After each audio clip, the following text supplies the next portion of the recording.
നമസ്കാരം. എനിക്ക് ഇന്ന് പറയാനുള്ളത് ചില പുതിയ കാര്യങ്ങളാണ്. അതായത് ഡോക്ടർ പേഷ്യൻ്റ് റിലേഷൻഷിപ്പ്. അത് ഒരു രോഗിയുടെ അസുഖം മാറാൻ വളരെ വളരെ വളരെ അത്യാവശ്യമാണ്. എന്തെന്നല്ലേ പറഞ്ഞുതരാം. ഒരു ഡോക്ടർക്ക് ആദ്യം വേണ്ടത് ക്വാളിഫിക്കേഷൻ.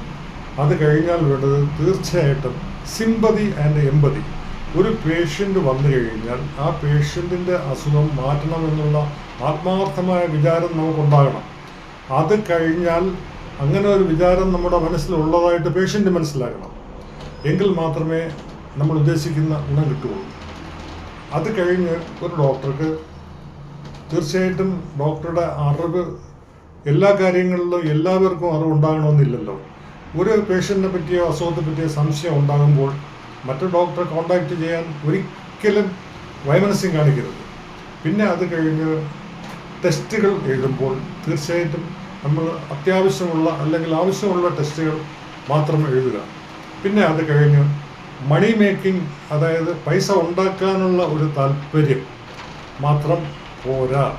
പേഷ്യൻറ്റിന് അസുഖം മാറണം എന്നുള്ള ഒരു താല്പര്യം, 100% താല്പര്യം നമ്മുടെ മനസ്സിൽ ഉണ്ടാവണം. ഒരു പേഷ്യൻ്റ് വന്നു കഴിഞ്ഞാൽ നമ്മൾ ആ പേഷ്യൻറ്റിൻ്റെ ഉള്ളിലേക്ക് ഇറങ്ങി ചെല്ലുക, മനസ്സിലോട്ട് ഇറങ്ങി ചെല്ലുക. എന്നിട്ട് പേഷ്യൻറ്റിനെ കേൾക്കുക, നന്നായിട്ട് പേഷ്യൻറ്റിനെ കേൾക്കുക.